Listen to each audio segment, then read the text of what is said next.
Assalamualaikum warahmatullahi wabarakatuh. A'udzu billahi minasyaitonir rajim. Bismillahirrahmanirrahim. Alhamdulillahilladzi arsala anbiya'a dzawi fatana bis-sidqi wat-tablighi wal-amanah. Wassalatu wassalamu ala taha Rasulillah. Wassalatu wassalamu ala yasin habibillah wa ala alihi wa ashabihi wa man tabi'ahum bi ihsanin ila yaumil qiyamah. Subhanaka la ilma lana illa ma 'allamtana innaka antal alimul hakim. Rabbi shrah li sadri wa yassir li amri wahlul 'uqdatam min lisani yafqahu qawli waj'al li waziran min ahli. Amma ba'd. Hadratul ulama wal kurama wa hadratul jamaah dan segenap pengurus Masjid Jami' Nurul Islam Koja, semoga kita semua selalu diberkahi, diridhoi dan dikaruniai sehat afiat, panjang umur dalam taat ibadah kepada Allah Subhanahu wa taala. Alhamdulillahirabbil alamin, memuji dan bersyukur kepada Allah, dan bersama kita awali dengan mendoakan kedua orang tua kita, mendoakan guru-guru kita, kita mendoakan semua orang yang berjasa berbuat baik dalam kehidupan kita, terkhusus yang telah mewakafkan, memperjuangkan Masjid Jami' Nurul Islam Koja ini. Kita doakan anak cucu keturunan kita, semoga semua dijadikan saleh, salehah, keluarga sakinah, mawaddah, warahmah, rezeki yang halal dan barakah. Dan kita doakan apabila ada yang sakit, mungkin jamaah kita, keluarga kita, atau warga yang tinggal di sekitar Masjid Nurul Islam Koja ini yang sakit, kita doakan semoga segera diangkat penyakitnya, dikaruniai sehat afiat. Ala hadiniyah wa ila hadratin nabiyil mustafa Muhammadin sallallahu alaihi wasallam. Syai'ulillahi lakum al-Fatihah. A'udzu billahi minasyaitonir rajim. Bismillahirrahmanirrahim. Alhamdulillahi rabbil alamin arrahmanir rahim maliki yaumiddin. Iyyaka na'budu wa iyyaka nasta'in. Ihdinas siratal mustaqim. Shiratal ladzina an'amta 'alaihim ghairil maghdubi 'alaihim waladdallin. Amin ya rabbal alamin. Jamaah yang dimuliakan Allah, hari ini kita berada di hari yang ke-9 di bulan Muharram.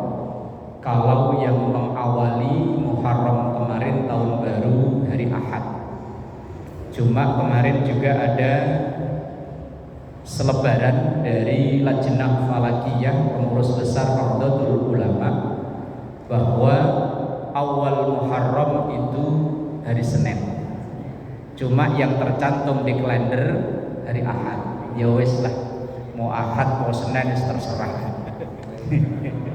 Terserah. Kita berkeyakinan sendiri-sendiri. Kalau memang kita mengawali hari Ahad, hari ini sudah hari yang ke-9, maka esok hari Senin sunnah puasa Tasu'a. Puasa ini memang belum pernah dilakukan oleh Rasul sallallahu alaihi wasallam. Cuma dalam riwayat beliau pernah menyampaikan, la in baqitu, seandainya saya panjang umur, makalah asumanna, saya akan berpuasa di hari ke-9 di bulan Muharram. Tapi Allah berkehendak lain. Bulan itu beliau ngomong bulan Muharram sekarang, kemudian Safar, Rabiul Awal beliau dipanggil oleh Allah, maka beliau belum sempat berpuasa hari Tasu'a. Kemudian hari berikutnya hari Asyura, tanggal 10 Muharram. Selain berpuasa sunnah, yang berkembang di masyarakat kita ini biasanya mengadakan santunan yatim piatu. Ini ada berdasarkan riwayat, walaupun hadis ini dipertentangkan kesahihannya. Tetapi kalau untuk fadailul amal, untuk untuk menyemangati satu amaliyah, walaupun hadis itu dipersoalkan kesahihannya, silahkan. Tetapi kalau untuk landasan hukum halal haram, nah ini baru dipilih hadis yang sahih. Di antara hadis yang ditulis oleh Al-Imam Abu Lais, ini sebutan nama aslinya Al-Imam Abu Nasir Muhammad Ibrahim Samarqandi dalam tulisannya kitab Tanbihul Ghafilin. Ada redaksi yang ditulis, man masaha yadahu ala ra'si yatimin yauma asyura rafa'allahu ta'ala lahu bi kulli sya'ratin darajatan. Man, siapapun masaha yang mengusapkan yadahu tangannya ala ra'si yatimin di kepala anak yatim. Ini sebagai bahasa kinayah, bahasa kias. Mengusap kepala itu sebagai bentuk sayang. Bukan kok cuman asal tanggal 10 ada anak yatim, sini tong, sok pergi. Sini tong, sok pergi. Bukan.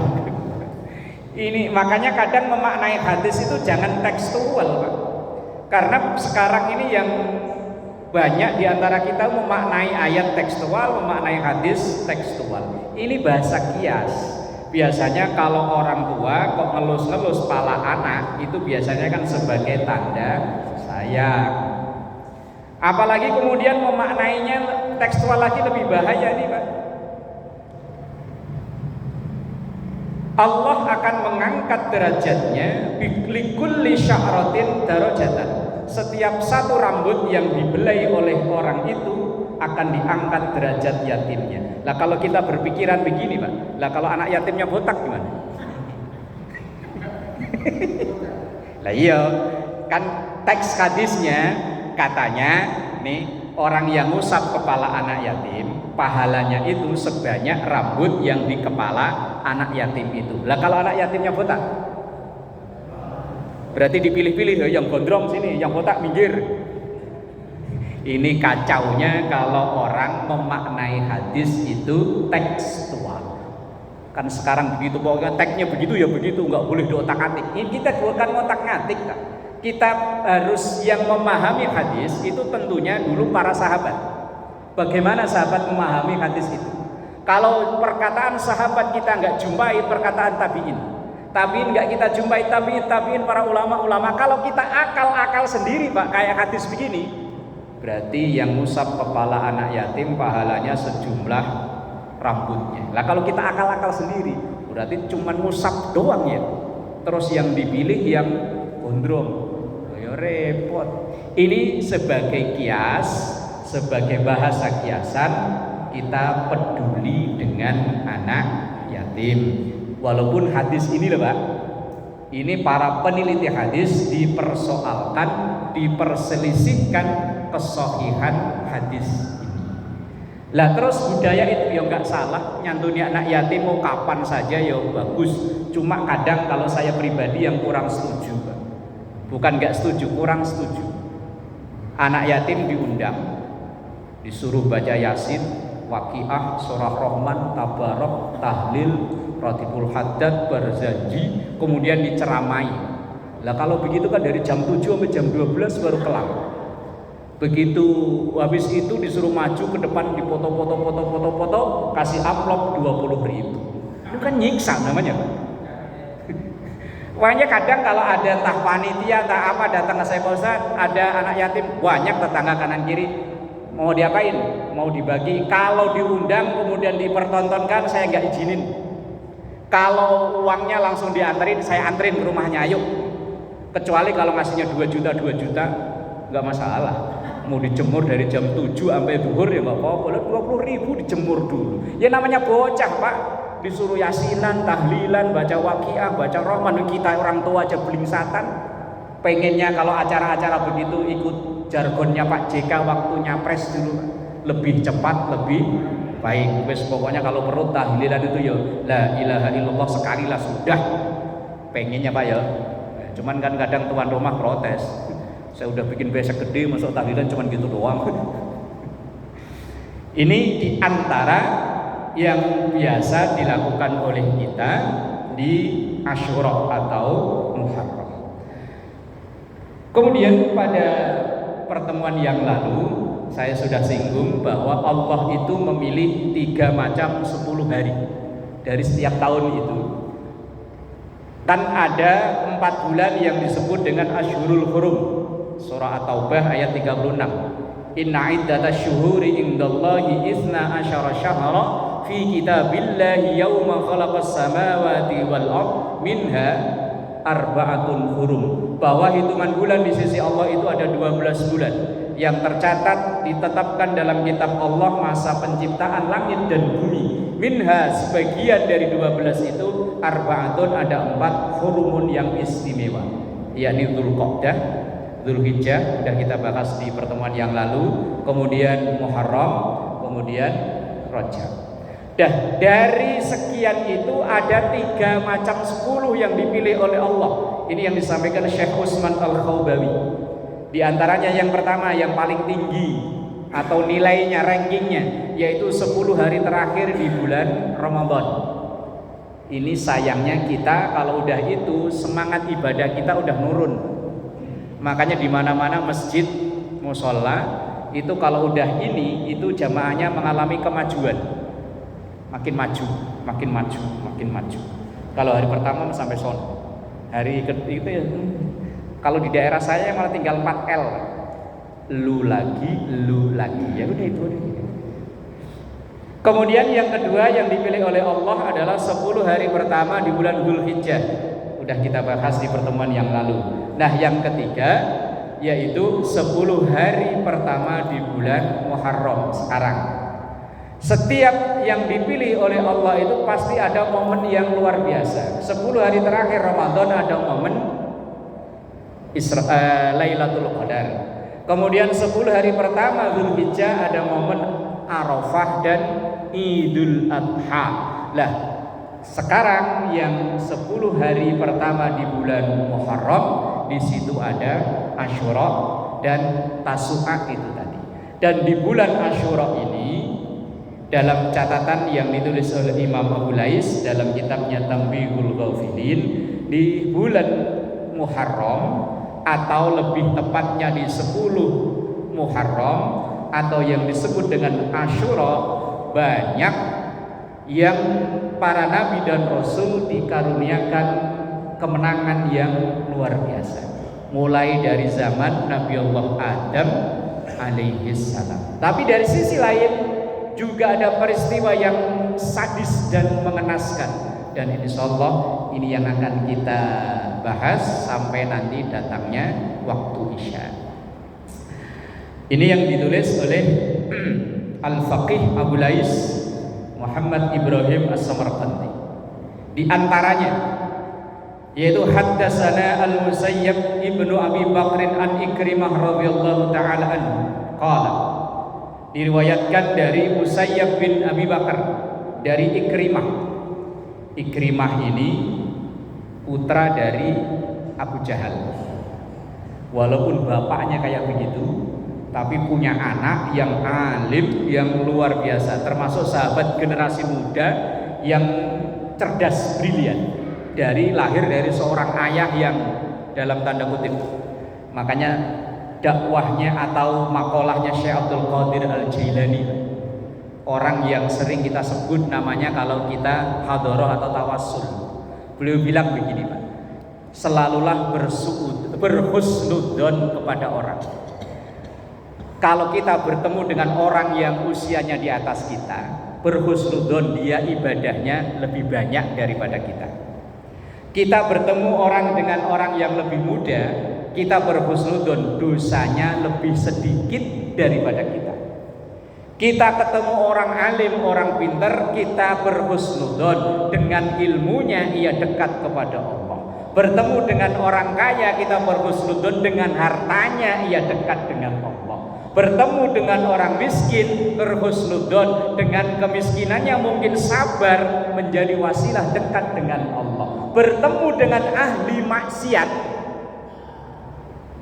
Kita berhusnudzon, siapa tahu ntar sebentar lagi dia tobat dan dalam tobatnya ibadahnya lebih bagus daripada kita.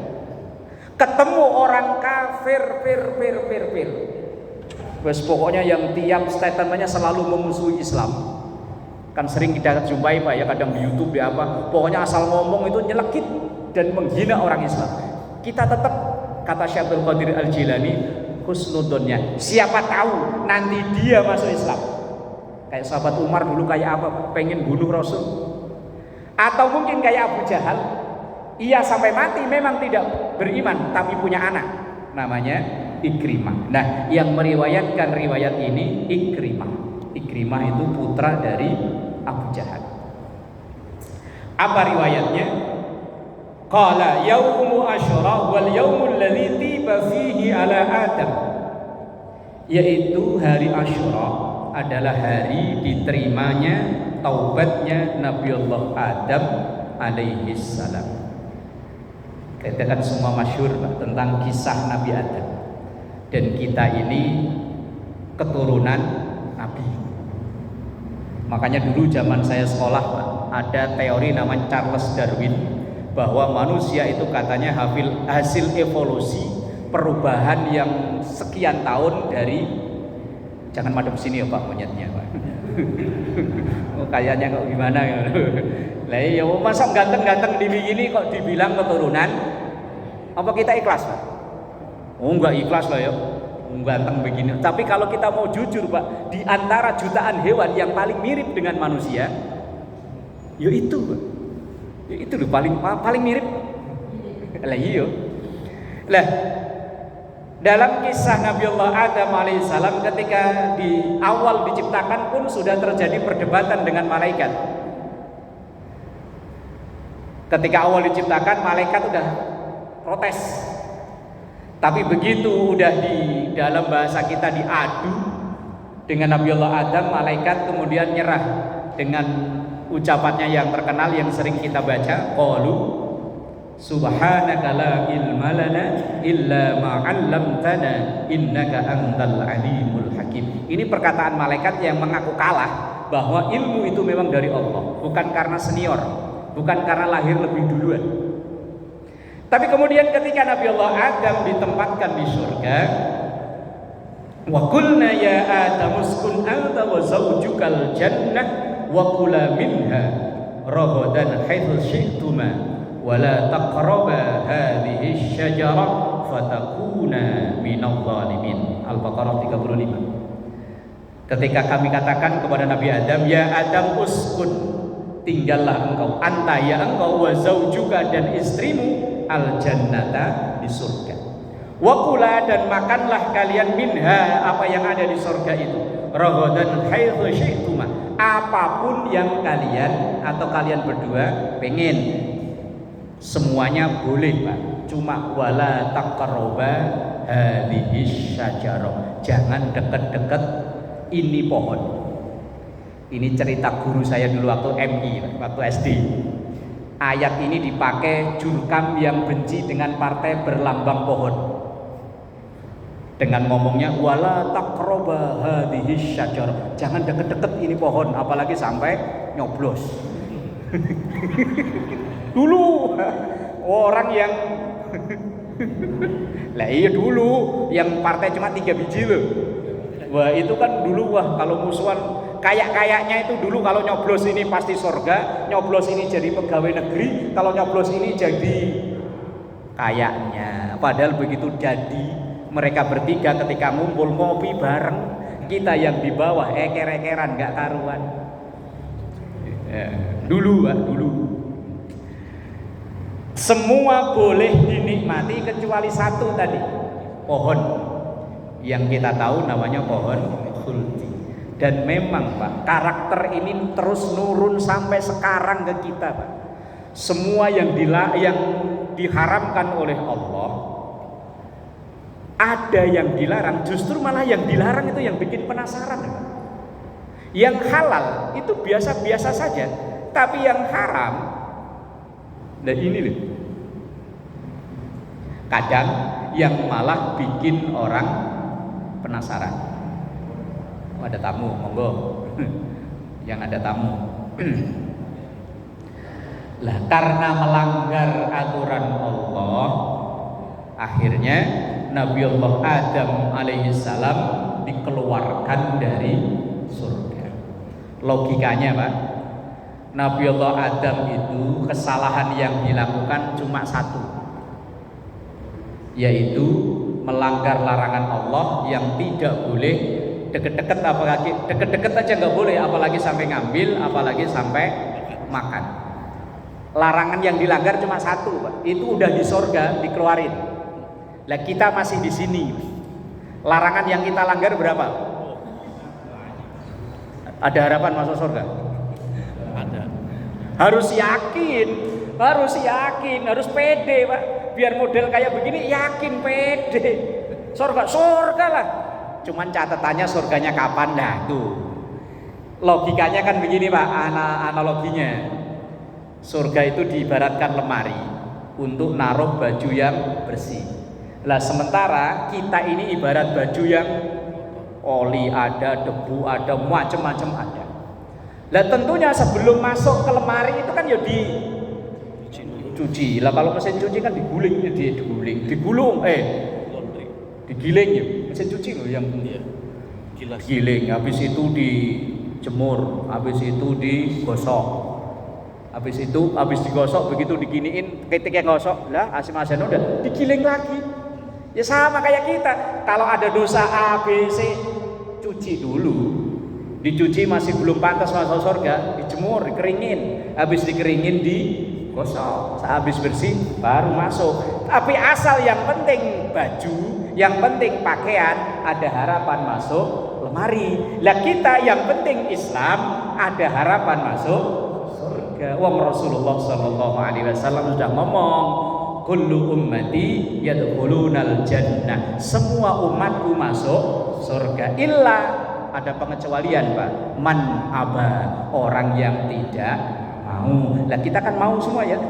Ya iya mau, cuman nanti catatannya belakangan. Yang lain kalau udah beres baru masuk.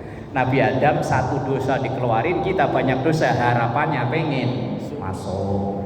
Nabi Allah Adam akhirnya ketika dikeluarkan inilah beliau beristighfar dalam kalimat istighfar yang begitu terkenal, Rabbana zalamna anfusana wa illam taghfir lana wa tarhamna lanakunanna minal khasirin. Ini kalimat pengakuan diri. Ngaku bahwa kita ini kalau nggak diampuni oleh Allah ya menzolimi diri sendiri. Dalam catatan yang ditulis Imam Abu Lais, diampuni oleh Allah setelah sekian tahun membaca kalimat istighfar Rabbana zalamna dan seterusnya itu tadi, bertepatan dengan 10 Muharram.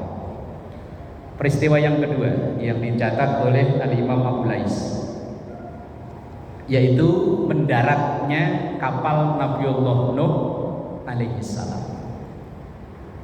Nabiullah Nuh alaihissalam ini salah seorang nabi yang dikaruniai umur yang sangat panjang. Dalam Quran itu ada riwayat masa dakwah beliau 950 tahun. Itu masa dakwah loh Pak. Itu kalau sekarang jadi berapa generasi Ustaz? Umur umat sekarang itu umur ummati baina sittin wa sab'in. Umur umatku itu berkisar antara 60 70. Kalau Pak Haji udah 70 lebih berarti kelewatan Pak Haji. Israel mau nyambut kelewat. Ya sekitaran itu. Bahkan ada bercandaan dulu, ya mohon maaf kalau ada yang jadi PNS. Umur PNS itu nebaknya gampang. Pensiun PNS berapa? 55. 55 pensiun, 56 stroke, 57. Canda itu Pak, itu urusan Allah itu. Canda, tertakutnya ada yang PNS. Wah, saya tinggal tahun lagi dong. Nabiullah Nuh masa dakwah 950 tahun, tapi yang mau ngikut cuma 80 Pak. Kalau dikalkulasi dalam 10 tahun cuma dapat 1. Wih, itu umpama Pak kita buka warung 10 tahun yang belanja 1. Masih mau lanjut? Ustadz mana yang masih bisa mau ngajar ngaji 10 tahun dapat murid 1? Kiai mana yang masih mau ceramah 10 tahun yang dengerin 1? Ini majelis taklim baru berapa tahun yang hadir banyak ya. Alhamdulillah. 80 itu nggak masuk anaknya. Anaknya malah ngeyel berenggel. Pada puncak kekesalannya kalau kita baca dalam Al-Quran surat Nuh itu, ketika Nabi Allah Nuh dakwah, umatnya itu pada nutupin kupingnya. Nabi Allah Nuh marah. Dan ini bedanya Nabi Nuh dan nabi-nabi sebelum Nabi Muhammad dan Nabi Muhammad. Nabi terdahulu dakwahnya enggak digubris, marah mohon pada Allah, ya Allah umatku hancurin aja. Kalau Nabi Muhammad kan enggak. Siapa tahu besok, siapa tahu anaknya, siapa tahu cucunya, hancurin. Jawab sama Allah, no, kamu pengen umatmu hancur? Iya. Kalau begitu bikin kapal. Kayunya ya nanem. Mau bikin kapal Pak, kayunya nanem dulu. Berapa tahun nih? Kita pengen makan mangga, nanem dulu aja paling enggak 4 tahun ya Pak. Ini mau bikin kapal, kayunya nanem. Nah kayu kalau segede tiang begini kan puluhan tahun. Ini kesabarannya Nabi Allah Nuh alaihissalam, maka masuk dalam kategori Nabi Ulul Azmi. Karena ada 5 itu Pak, Nuh, Ibrahim, Musa, Isa, dan Nabi kita Muhammad sallallahu alaihi wasallam. Singkat cerita, ketika kayu udah gede, udah dibikin kapal, lah Nabi Nuh kan tinggalnya di pegunungan. Orang-orang makin nganggap Nabi Nuh dalam tanda kutip orang gak beres, stres. Mosok bikin kapal kok di atas gunung. Umumnya orang bikin kapal ya di pesisir laut. Lah ini kok di gunung. Saya pernah baca sejarah, wallahu alam Pak, ini sejarah sumbernya dari mana, tapi buku-buku yang sejarah Nabi itu. Kurang ajarnya Nabi Allah, umatnya Nabi Nuh itu begitu kapal jadi, mereka saking keselnya, mereka asal mules lari ke situ. BAB-nya di kapal itu. Sampai mohon maaf ada ya orang yang sudah sepuh, yang kalau bahasa kita mungkin udah komplikasi lah. Pengen digendong sama anaknya, pengen buang air di situ, buang hajat di situ. Tapi Allah berkehendak lain, itu aki-aki yang stroke nyemplung.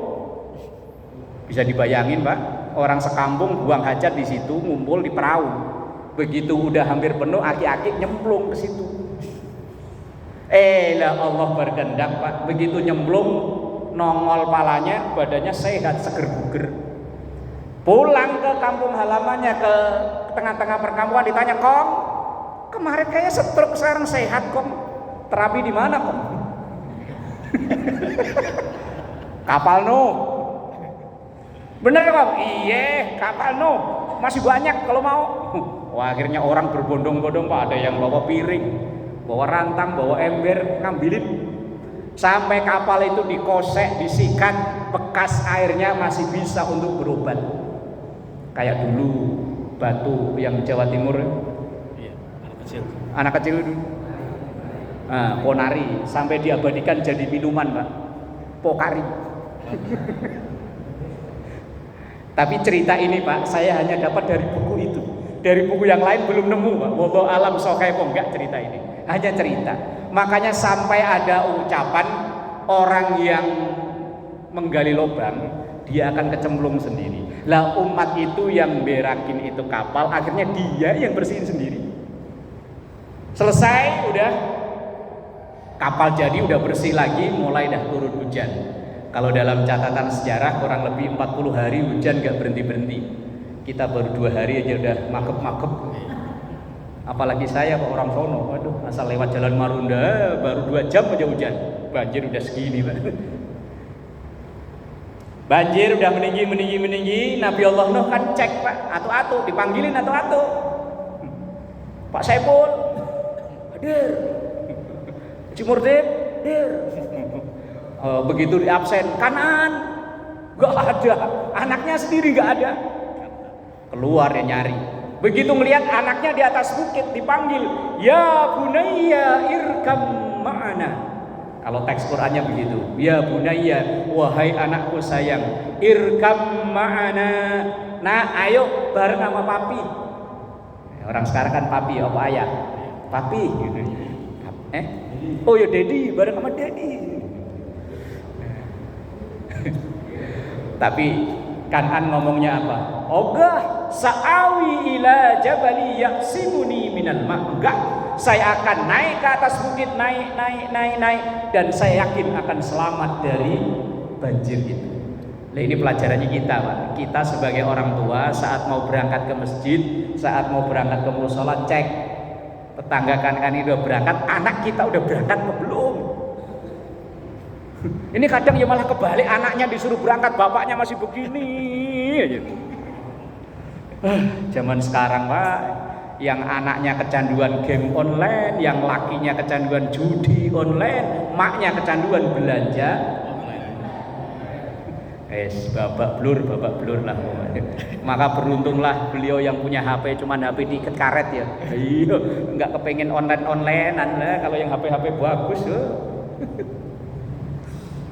Ini pelajarannya, Pak. Kita mau masjid, mau sholat, cek anak udah sholat kok belum.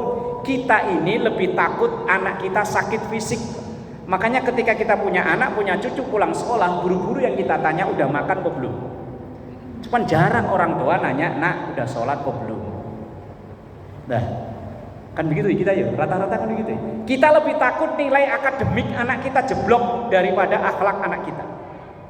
Sampai kita bela-belain les kesono kemari biar nilainya bagus. Tapi kita nggak peduli anak kita akhlaknya bagaimana, bisa kenal Allah Tuhannya. Saya masih ingat betul, Pak. Dulu waktu saya masih tinggal di Kesemek ngajar aji anak-anak. Itu ada anak udah 3 hari 4 hari nggak ngaji. Kebetulan saya ketemu ibunya. Saya tanya, Bu, kok putrinya udah berapa hari nggak ngaji? Iya Pak Ustadz, anak saya suruh les piano.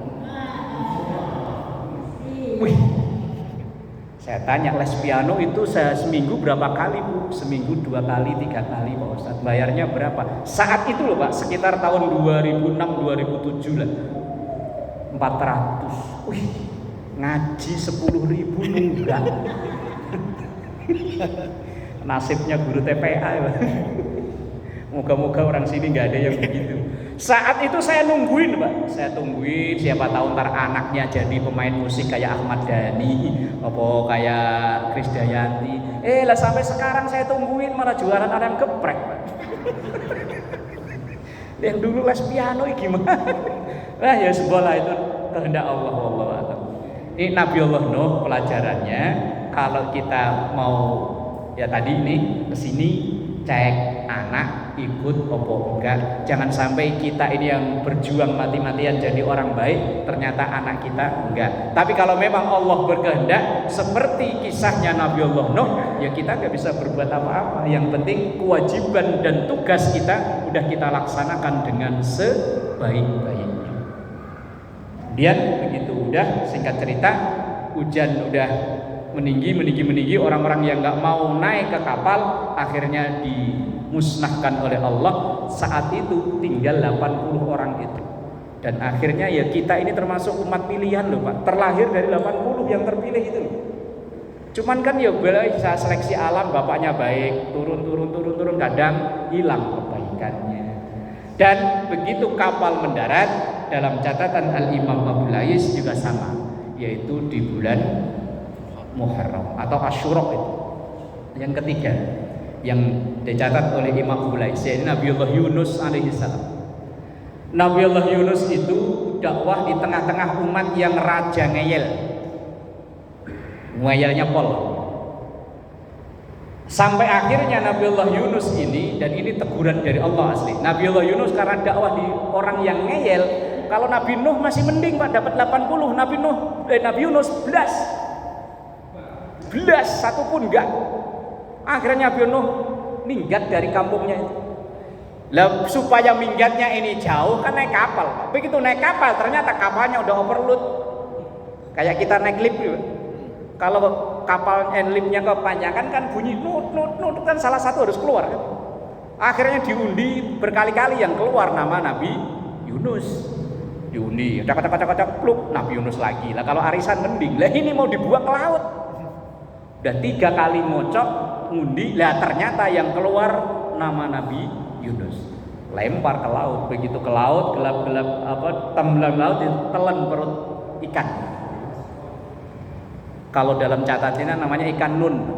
Ikan nun ini pokoknya ikan yang mungkin ya paus atau hiu. Kalau ikan cuek nggak mungkin lah ya. Ya nggak mungkin lah kalau ikan cuek. Dalam perut ikan ini kan gelap, di atas gelap. Kalau dulu ada film Angling Dharma itu ada musuhnya namanya Ratu Gelap, gelapnya kegelapan. Saya itu pecinta film kolosal Pak masalahnya. Ratu Gelap, gelapnya kegelapan, Ratu Gendrawani. Oh iya, yang apal saya Pak. Lah Nabi Allah Yunus itu ngalami itu. Dalam samudra itu gelap, ditelan perut dalam perut ikan tambah gelap. Cuman dalam kegelapan itulah ia membaca kalimat doanya, la ilaha illa anta subhanaka inni kuntu minadh dhalimin. Maka banyak dari ulama-ulama kita mengijazahkan saat kita pikiran lagi kalut, lagi galau, banyak membaca kalimat ini, la ilaha illa anta subhanaka inni kuntu minadh dhalimin. Ini bentuk kita curhat sama Allah. Kalau curhat di medsos, ya kalau yang demen belain Pak, kalau yang nggak demen kan malah syukurin lu kualat sama gua. Kita curhat sama Allah seperti curhatnya Nabi Yunus, la ilaha illa anta subhanaka inni kuntu minadh dhalimin. Ini kita baca, nggak tentu jumlahnya, terserah lah. Saat kita ngerasa hidup ini kayaknya kok termiskin di dunia, kayak Hamdan ATT ya, termiskin di dunia. Lah gimana nggak termiskin di dunia Pak? Istri mau lahiran, dengar-dengar katanya sesar, kontrakan tahunan udah jatuh tempo, dengar-dengar di kerjaan katanya mau ada pengurangan, nama kita masuk. Gimana nggak mumet gitu? Ya Allah, itu udah derita di atas derita. Banyak yang alami ya. Ya wes, la ilaha illa anta subhanaka inni kuntu. Nanti habis sisa Ustaz kalau ada yang di pojokan sono kok wiridannya itu, jangan-jangan. Ya Allah, kehendak Allah 10 Muharram ikan itu naik ke permukaan, Nabi Allah Yunus dikeluarkan. Untun itu nelennya nggak dikunyah Pak. Kalau dikunyah ya habis ya Pak ya, langsung ditelan kayak orang minum obat. Ini cerita-cerita karunia atau cerita-cerita yang enaknya. Satu sisi ada kisah tragis yang luar biasa terjadi pada 10 Muharram atau Asyura, yaitu terjadi pada tahun 60 Hijriah. Kalau sekarang 1446, itu terjadi saat tahun 60 Hijriah. Terjadi di Karbala nama tempatnya, yaitu perbatasan Irak. Kasus atau tragedi pembunuhan dipenggalnya kepala Sayyidina Husain bin Ali, cucu Rasulullah Sallallahu Alaihi Wasallam. Kisahnya sangat tragis. Saya kalau baca itu kadang kalau orang Jawa bilang berbes mili. Sepeninggal dari Rasulullah wafat, ini kan khalifah dipegang oleh Abu Bakar. Abu Bakar masih adem ayem. Ketika kelanjutannya Umar mulai gonjang-ganjing. Sahabat 4 yang terkenal ini, yang Abu Bakar, Umar, Utsman, Ali, yang meninggal secara wajar cuman Abu Bakar. Umar dibunuh, namanya Abu Lu'lu' yang membunuh saat akan ngimami sholat subuh. Kemudian yang kedua Utsman yang membunuh tidak ketahuan. Kemudian yang keempat Ali yang membunuh seorang pemuda yang hafal Quran 30 juz. Malam tahajud gak pernah berhenti, siang puasa sunnah gak pernah berhenti, Al-Quran hafal 30 juz, namanya Abdurrahman bin Muljam. Kita Pak, juz 30 aja baca kuliah wala ana wala antum nggak beres-beres. Makanya saya kalau ngimami takut baca itu Pak, takut nggak selesai-selesai. Ntar ada penumpang belakang kiri, malah repot. Abdurrahman bin Muljam ini seorang yang masih muda, yang hafal Quran, tahajud gak pernah berhenti, tetapi menuduh Ali sebagai orang yang tidak patuh pada agama. Ia berpatokan dalam ayat wa man lam yahkum bima anzalallahu fa ulaika humul kafirun. Orang yang tidak berhukum pada Allah hukumannya kafir, boleh dibunuh, kata dia. Dan beberapa tahun yang lalu di Indonesia ya sempat terjadi tokoh-tokoh yang mengatasnamakan jihad, ngebom, dia bilang katanya untuk menegakkan hukum Allah. Dulu di zaman sahabat sudah ada namanya Abdurrahman bin Muljam. Ketika itu awalnya ketika sahabat Utsman terbunuh, kemudian yang naik jadi khalifah Ali. Ada seorang namanya Muawiyah. Muawiyah itu menuntut kasus pembunuhan Ali diselesaikan. Tapi sahabat Ali, beliau bilang sabar, ini kasusnya sangat rumit, butuh waktu. Nah, Muawiyah enggak sabar, akhirnya ya wes dijadikan di perundingan enggak kelar. Akhirnya muncullah 3 orang yang berkomplot untuk membunuh. Tapi yang berhasil dibunuh Ali, Muawiyah selamat. Begitu Ali terbunuh, punya 2 putra yang terkenal, Hasan dan Husain. Saat itu yang menjadi khalifah Hasan, cuma hanya 6 bulan. Hasan lebih senang kalau orang Jawa dulu mandito. Mandito apa Pak Haji? Enggak senang kekuasaan ya Pak. Enggak senang kekuasaan, akhirnya diserahkan ke Muawiyah. Begitu Muawiyah jadi, langsung sistemnya dirubah jadi kerajaan, diwariskan ke anaknya namanya Yazid. Lah, Yazid inilah yang menjadi khalifah saat tragedi itu. Yazid punya seorang panglima perang namanya Ubaidillah bin Ziyad. Nah ini yang membunuh Husain. Saat itu Husain mau ke Kufah. Kufah itu sekarang Irak. Dalam perjalanan nginep di tenda, dikepung. Husain hanya dibersamai sekitar 72. Itu ada istrinya, anaknya, sama sahabat-sahabat yang lain. Dikepung oleh kurang lebih 3.000 pasukan yang dipimpin oleh Ubaidillah bin Ziyad. Akhirnya 72 itu yang selamat cuma 1, Ali Zainal Abidin namanya. Kemudian yang keturunannya sampai sekarang menyebar ke seluruh dunia. Yang 71 semuanya mati, dibunuh. Yang tragisnya yang Sayyidina Husain dipenggal kepalanya, badannya dikuburkan di Karbala, sementara kepalanya Pak ditusuk-tusuk pakai pedang, kadang ada yang pakai tongkat, diarak keliling, dilaporkan ke Khalifah Yazid bin Muawiyah itu. Akhirnya kepalanya dikuburkan di tempat lain. Itu mungkin kasus pertama mutilasi yang dialami oleh cucu Rasulullah Sallallahu Alaihi Wasallam. Tragedi yang sangat menyedihkan. Maka saudara-saudara kita yang berpaham Syiah ini adanya di Iran. Setiap tanggal 10 Muharram mereka mengadakan mengenang tragedi Karbala dengan mereka menyiksa dirinya. Ada yang disilet badannya, dikebuk badannya. Ia menyatakan ini sebagai bentuk solidaritas terhadap dulu cucu tersayang Rasulullah dibunuh dengan tragis.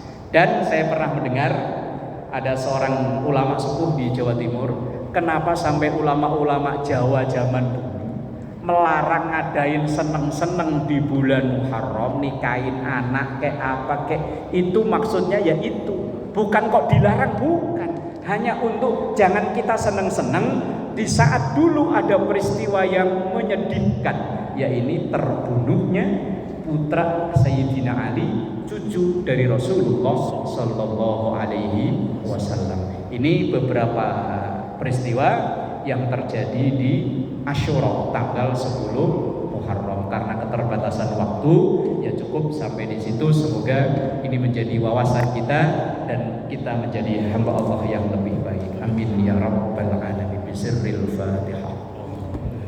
A'udzubillahi minasyaitonir rajim. Bismillahirrahmanirrahim.